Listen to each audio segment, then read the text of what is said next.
చూడండి, పిల్లలు కాలేదని పార్వతీదేవి పిల్లల కోసం ఏదైనా ఒక వ్రతం చెప్పండి, నేను చేస్తాను, పిల్లలు లేరు అని శివుడిని అడిగితే శివుడు చెప్పాడంటండి.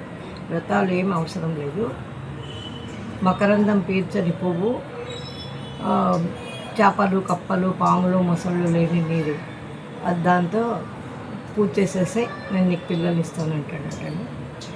మొత్తం ప్రపంచం మొత్తం తిరుగుతుందంటండి, ఎన్ని నదుల్లో అన్ని లోకాల్లో తిరుగుతూ వచ్చి దేవగంధర్వులు స్నానం చేసే దగ్గర కూడా వెళ్ళి చూసిందంటండి. అప్పటికే గంగకు శివ ఆర్డర్ పెట్టాడంటండి, నువ్వు ఇంకిపో, అక్కడ వస్తుంది తను అని.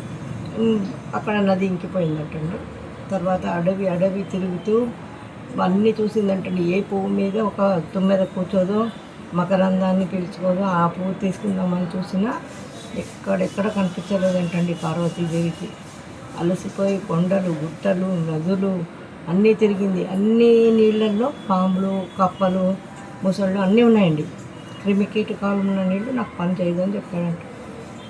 అప్పుడు అలసిపోతే చూడండి, పార్వతి తిరగని చోటు లేదండి. దేవగంధర్వులు స్నానంకి, మానస సరోవరానికి, కైలాసంలో, వైకుంఠంలో, భూలోకంలో, పాతాళలోకం ఎక్కడ పోయినా అన్నీ పాములు పురుగులు దేవగంధర్వుల్లో స్నానం చేసే దాంట్లో మాత్రం ఉండవంటే అక్కడ కూడా గంగాదేవిని నువ్వు ఇంకిపో అని చెప్పేసరికి ఆమె కూడా నీళ్లు లేకుండా చేస్తే చాలా బాధపడింది. దేవతలకు కూడా ఇంత కష్టమా, పిల్లల కోసం ఇంత తపన పడాలా అనుకుంటూ మళ్ళీ అడవి అరణ్యంలో వచ్చిందంటండి. దట్టమైన అరణ్యంలో వచ్చి పూలు చూస్తున్నా ఏ పువ్వు మీదైనా ఒక సీతకొక్క చిలుకనో లేకపోతే తుమ్మెదనో ఇలా కూర్చొని పీల్చుకుని చూసి ఇంకా నాకు దొరకదు, అయిపోయింది, నాకు పిల్లలు కారు అని ఏడుస్తూ వస్తుందంటండి. అలా ఏడుస్తూ వస్తూ ఎన్ని లోకాల్లో తిరిగాను, ఎంత తపన.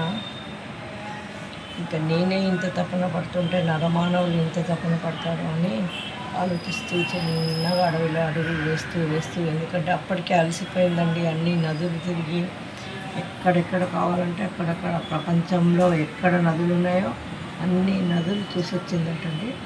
చూసొచ్చినా కాలేదటండి తనకి. ఇప్పుడు చూడండి, పాములు కప్పలు మొసళ్ళు చేపలు లేని నీళ్ళు టెంకాయ నీళ్ళండి. తుమ్మెద సీతకొక మకరందాన్ని పేలువలేని పువ్వు అంటే కొబ్బరి పువ్వు అండి. ఇది శివుడు అప్పుడు ప్రత్యక్షమవుతాడండి పార్వతి దగ్గరికి. పార్వతి, నేనేం చెప్పాను, పాములు కప్పలు మొసళ్ళు చేపలు లేని నీళ్ళు అంటే టెంకాయ నీళ్ళు, మకరందాన్ని పీల్చలేని పువ్వు అంటే టెంకాయలో ఉన్న కొబ్బరిలో ఉన్న పువ్వు. ఇవి అయితే మకరందాన్ని పీల్చవు, దీంట్లో పాములు కప్పలు ఒక టెంకాయ కొట్టు నీకు పిల్లల్ని ఇస్తానన్నాను, నువ్వు అర్థం చేసుకోకుండా ప్రపంచం మొత్తం తిరిగి వచ్చావు. ఒక టెంకాయలోనే అంత మహత్వం ఉంది. కొబ్బరికాయ కొట్టి దేవుడికి మొక్కుంటే అవ్వని పనులంటూ ఉండవండి.